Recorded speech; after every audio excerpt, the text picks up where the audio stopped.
தமிழ் உறவுகளுக்கு வணக்கம். இது உங்கள் வேர்களை தேடி தமிழ் மீடியா. துவாபர யுகத்திலே ஒரு அரசன் அரக்கர் இனத்தை சார்ந்தவன். இருப்பினும் நல்ல இதயம் படைத்திருந்தான். மக்களை எல்லாம் நீதி தவறாது ஆண்டு வந்தான். ஆனால் 3 உலகையும் அடிமை கொண்டு திரிலோகத்துக்குமே ஏக சக்கரவர்த்தியாக வாழ்ந்து வந்தான். ஆதலால் அவனை வீழ்த்த வேண்டும் என்று நாராயணனிடம் முறையிடுகிறார்கள் தேவர்கள். நாராயணனிடத்தும் இந்த அரசனுக்கு அளவிற்கு அதிகமான அன்பு. ஆதலால் நாராயணனும் இந்த அரசனை வீழ்த்த நாள் பார்த்து காத்து கொண்டிருக்கிறார். அரசன் ராஜசூய யாகம் ஒன்றை சிறப்பாக நடத்தினான். யார் எதை கேட்டாலும் கொடுக்கிறேன் என்று கங்கணம் கட்டிக்கொண்டு செய்யும் யாகம்தான் அந்த ராஜசூய யாகம். அந்த யாகசாலைக்கு ஒரு குள்ள வேதியன் வருகிறான். அரசனிடம் 3 அடி மண் யாசித்து பெறுகிறான். அரசனின் குலகுருவாம் சுக்கராச்சாரியார் இந்த நபருக்கு தானம் கொடுக்காதே என்று தடுக்கிறார். அவர் தடுப்பதையும் மீறி அந்த 3 அடி நிலத்தை கொடுப்பதாக ஒப்புக்கொள்கிறான் அரசன். உடனே குள்ளனாக வந்த வேதியன் விஸ்வரூபம் எடுக்கிறான். விண்ணுக்கும் மண்ணுக்குமாக வளர்ந்து திருவிக்கிரமனாக உயர்ந்து நிற்கிறான். ஒரு காலால் வானம் முழுவதையும் மற்றொரு காலால் இந்த பூ உலகம் முழுவதையும் அளந்து விடுகிறான். 3வது அடிக்கு இடம் எங்கே என்று கேட்டபொழுது பரம பக்தனான அந்த அரசன் தன் தலையையே தாழ்த்தி என் தலையை அளந்து கொள் என்று கொடுக்கிறான். அவன் தலையில் கால் வைத்து அவனை பாதாளத்திற்குள் அமிழ்த்துகிற பொழுது அவன் வேண்டிக் கொள்கிறான், அவன் இருந்து அரசாண்ட இடம் அன்று முதல் அவன் பெயராலேயே வழங்க வேண்டும் என்று. பக்தன் விருப்பத்தை நிறைவேற்றுகிறான் பரந்தாமன். ஆதலால்தான் அந்த அரசனான மகாபலியின் பெயராலேயே அந்த தலம் மகாபலிபுரம் என்று பெயர் பெற்றிருக்கிறது. இப்படி ஒரு வியாக்கியாயனம் மகாபலிபுரத்திற்கு. இந்த வியாக்கியாயனம் சொல்பவர்கள் கால ஆங்கிலமும் அரைக்கால் இந்தியும் அரை தமிழும் பேசும் அங்கு சுற்றி கொண்டிருக்கும் வழிகாட்டிகள், அதாவது கைடுகள். இதோடு விடுவார்களா? அங்கிருக்கும் கல் ரதங்களை காட்டி இங்கு பஞ்சபாண்டவர்கள் பாரத யுத்தம் முடிந்த பிறகு ரதங்களிலே வந்ததாகவும் அவர்களது அஸ்தினாபுரத்திலே ரதங்களை எல்லாம் நிறுத்த இடமில்லை என்று கண்டு இங்கேயே ரதங்களை நிறுத்திவிட்டு புஷ்பக விமானத்தில் ஏறி ஊருக்கு சென்று விட்டார்கள். அவர்கள் நிறுத்திவிட்டு போன ரதங்கள் தான் இந்த பஞ்சபாண்டவ ரதங்கள் என்றும் சொல்வார்கள். மேலும் இது ஹஸ்பண்ட் எலிஃபண்ட், இது ஒய்ஃப் எலிஃபண்ட், இது சன் எலிஃபண்ட் என்றெல்லாம் விளக்கம் தருவார்கள் இவர்கள் சொல்லும் அத்தனையும் உண்மை கிடையாது. எல்லாமே சுத்த கப்சா என்று சரித்திரம் படித்தவர்கள் நன்கு அறிவார்கள். அப்படியானால் அந்த மகாபலிபுரம், அதாவது அந்த மாமல்லபுரத்தின் வரலாறு தான் என்ன என்று கேட்கிறீர்களா? பல்லவ மன்னன் மகேந்திரவர்மன் ஒரு பெரிய சித்திரக்கார புலி. சிற்ப கலையில் அளவில்லாத காதல் உடையவன். அவன் மகன் நரசிம்மவர்மனோ தந்தையையும் மிஞ்சிய ஆர்வம் உடையவன் சிற்பிகளை ஆதரிப்பதிலே. மலைகளை குடைந்து குடைந்து குடவரை கோவில்களை உருவாக்கி கொண்டிருந்தான் மகேந்திரன் என்றால், மலைகளையே வெட்டி செதுக்கி கோவில்கள், விகாரங்கள், ரதங்கள் எல்லாவற்றையும் நிர்மாணித்து கொண்டிருந்தான் நரசிம்மன். அவன் உருவாக்கி இருக்கிறான் ஒரு அரிய சிற்ப கலை கூடத்தை. சிற்ப கலை விற்பன்னனான அந்த நரசிம்மன் நல்ல மல்லனும் கூட. பெரிய பெரிய மல்லர்களை எல்லாம் யுத்தத்தில் வீழ்த்தியவன் ஆனதினால் மாமல்லன் என்ற விருது பெயரும் பெற்றிருக்கிறான். இந்த மாமல்லன் ஆதரவில் உருவாகிய சிற்ப கூடத்தையே அன்று அதை உருவாக்கிய சிற்பிகள் மாமல்லபுரம் என்று அழைத்திருக்கிறார்கள். இந்த மாமல்லபுரத்தையே திருமங்கை மன்னன் கடல் மல்லை என்று பாடியிருக்கிறார். மாமல்லபுரம் மல்லை ஆனது கூட வியப்பில்லை. ஆனால் மகாபலிபுரம் என்று ஆகிவிட்டதே, அதுதான் வியப்புக்குரிய தகவல். இதைவிட வியப்புக்குரியது ஒன்று இருக்கிறது. எல்லா விவரமும் தெரிந்த இந்த நாளிலே கூட லட்சக்கணக்கான பணத்தை செலவு செய்து விருந்தினர் விடுதி கட்டும் சர்க்கார் கூட அந்த மகாபலியை விடாப்பிடியாக பிடித்து கொண்டு தொங்குகிறது. ஆம், மகாபலிபுரம் விருந்தினர் விடுதி என்றுதான் பெயர் பலகை வைத்திருக்கிறது அந்த கட்டிடத்திற்கு. போகட்டும், மகாபலியின் பெயராலேயாவது மகாமல்லனது புகழ் நின்று நிலவினால் சரிதான். இன்றைய காணொளியில் பிரசித்தி பெற்ற மாமல்லபுரம் கற்பாறைகள் சொல்லும் கதைகளையும் அவை விவரிக்கும் கலை செல்வங்களையும் பற்றி தெரிவதற்கு முன்பு அங்கு பிரதானமான இருக்கும் கோவிலையும் அங்கு கோவில் கொண்டிருக்கும் தலைசயன பெருமாளை பற்றியும் கொஞ்சம் தெரிந்து கொள்வோம். மகாவிஷ்ணு நிற்பார், இருப்பார், கிடப்பார் என்பதை நாம் அறிவோம். இதில் அவரது சயன திருக்கோலமே நிரம்பவும் வசீகரமானது. கிட்டத்தட்ட 27 தலங்களில் அவர் சயனித்திருக்கிறார் தமிழகத்தில். இந்த சயனத்தில் தான் எத்தனை வகை 20க்கு மேற்பட்ட இடங்களிலே அவர் சயனித்திருப்பது ஆதிசேஷன் பேரிலேதான். இதனையே புஜங்க சயனம் என்று அழைக்கிறோம். மற்றவையெல்லாம் உத்தியோக சயனம், தர்ப சயனம், போக சயனம், மாணிக்க சயனம், வடபத்ர சயனம், வீர சயனம் என்றெல்லாம் சொல்கிறோம். இதையெல்லாம் விட்டுவிட்டு ஒரு இடத்திலே தரையிலே படுத்துக் கொள்கிறார். அதனை தலசயனம் என்றே அழைக்கிறார்கள். அப்படி படுக்க பாயோ தலைக்கு அணையோ இல்லாமல் சும்மா தரையிலே கிடக்கிறவர்தான் தலசயன பெருமாள். அப்படி கிடக்கும் இடம்தான் மாமல்லபுரம். இவரையே திருமங்கையாழ்வார் கடல் மல்லை தலசயனர் என்று அழைத்திருக்கிறார். ஞானத்தின் உருவாகி நிலமங்கை எழில்கொண்டான் வானத்தில் அவர் முறையால் மகிழ்ந்தேத்தி வளங்கொள்ள கானத்தின் கடல் மல்லை தலசயனத்து உரைகின்ற ஞானத்தின் ஒளி உருவை நினைவார் என் நாயகரே என்று பாடியும் மகிழ்ந்திருக்கிறார்.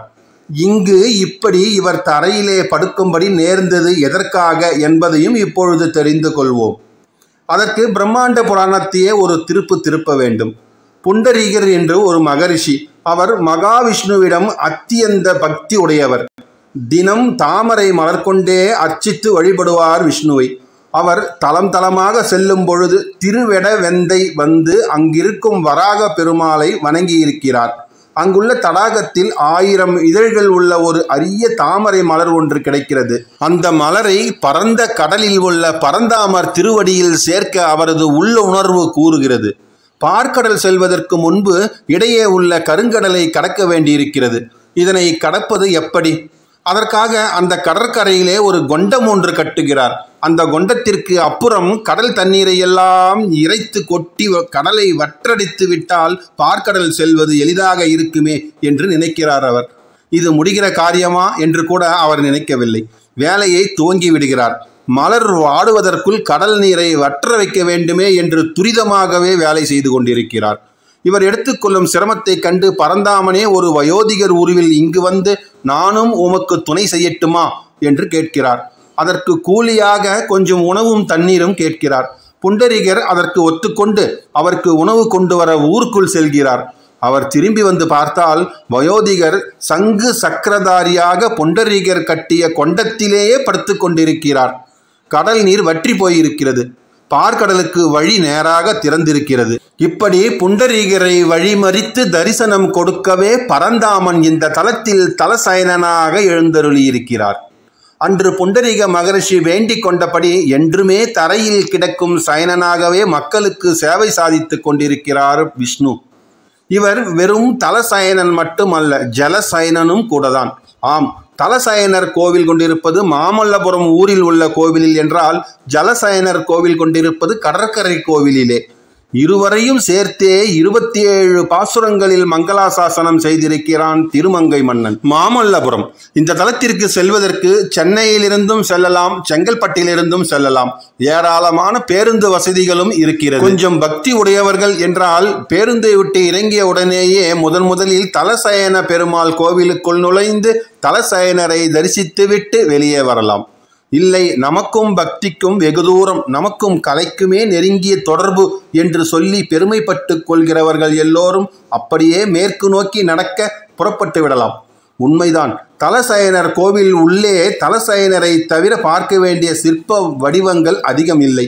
ஆலயத்தை விட்டு வெளியே வந்து மேற்கு நோக்கி நமது நடையை கட்டினால் முதலில் நாம் காண்பது கிருஷ்ண மண்டபத்தையே. அங்குதான் கண்ணன் கோவர்தனகிரியை குடையாக பிடித்து கோக்களையும் கோவலர்களையும் காத்து கொண்டு நிற்கிறான். அங்குள்ள கண்ணன் அப்படி ஒன்றும் சின்ன பையன் இல்லை. 8 அடிக்கு மேலே வளர்ந்த ஒரு ஆஜானுபாகு தோற்றம்.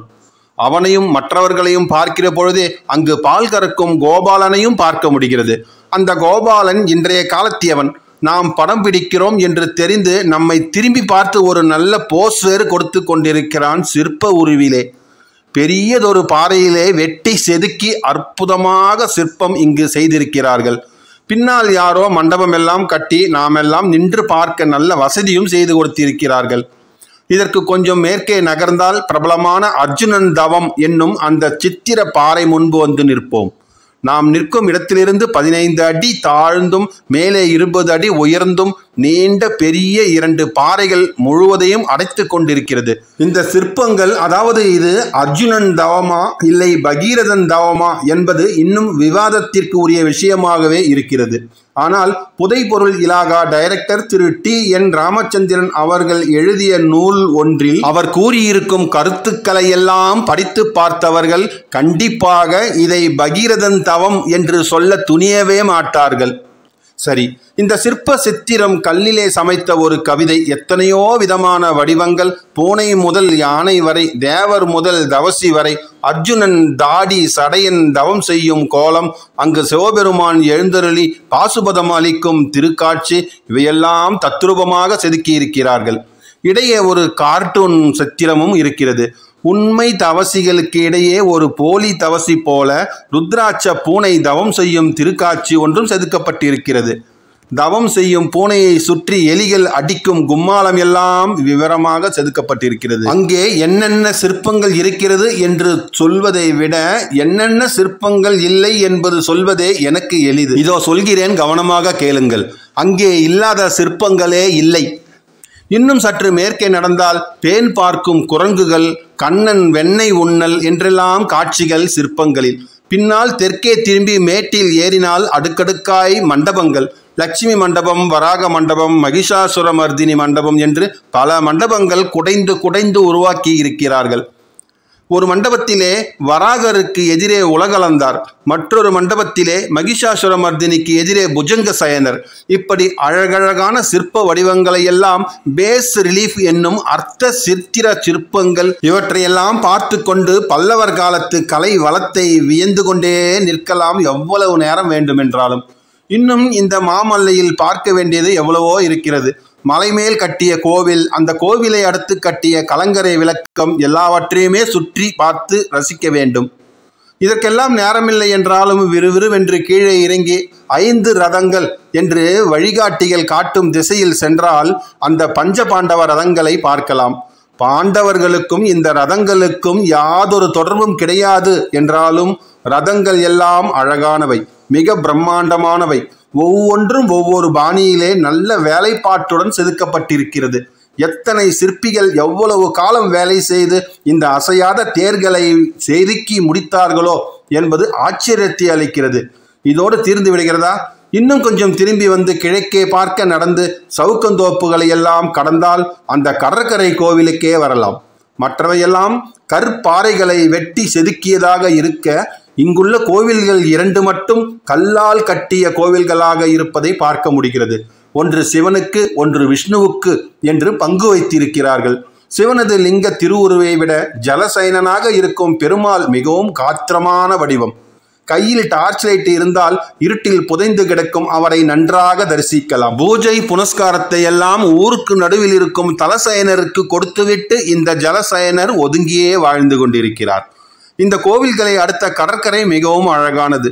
எவ்வளவோ பகுதிகளை கடல் கொண்டு போய்விட்டது என்று சொல்கிறார்கள். இருக்கிற இந்த மீதி பகுதியை கூட விழுங்க வருவது போல கடல் அலையலையாக வந்து மோதுகிறது. தமிழ்நாட்டில் கலை வளர்த்த பேரரசர்களில் தலையாய மகாமல்லன் புகழெல்லாம் இந்த கடல் மல்லையிலே கற்பாறை காட்டும் கவின் உருவிலேயே அடங்கி கிடக்கிறது என்று சொன்னால் அது வியப்பல்ல. தமிழ்நாட்டின் கலை செல்வம் என்று உலகோரெல்லாம் வியந்து நிற்கும் கடல் மல்லையை மகாமல்லன் பேரால் மாமல்லபுரம் என்று அழைப்பதுதான் எவ்வளவு பொருத்தம். மாமல்லனது கனவெல்லாம் நனவான இடம். நமக்கும் நம் நாட்டை பற்றி, நம் மொழியை பற்றி, நம் கலைகளை பற்றி, நம் இலக்கியங்களை பற்றி எத்தனையோ கனவுகள். அதெல்லாம் நனவாக வேண்டும் என்றால் இந்த மாமல்லபுரத்திற்கு ஒரு நடை விறுவிறுவென்று போய் திரும்பி உடனடியாகவே காரியத்தை துவங்க வேண்டும். அப்பொழுது நம் கனவும் நனவாகும் என்று நம்பலாம். இந்த காணொளி உங்களுக்கு பிடித்திருந்தால் லைக் பண்ணுங்க, ஷேர் பண்ணுங்க, மறக்காம உங்கள் கருத்துக்களை கமெண்ட் பாக்ஸ்ல கமெண்ட் பண்ணுங்க. நன்றி, வணக்கம்.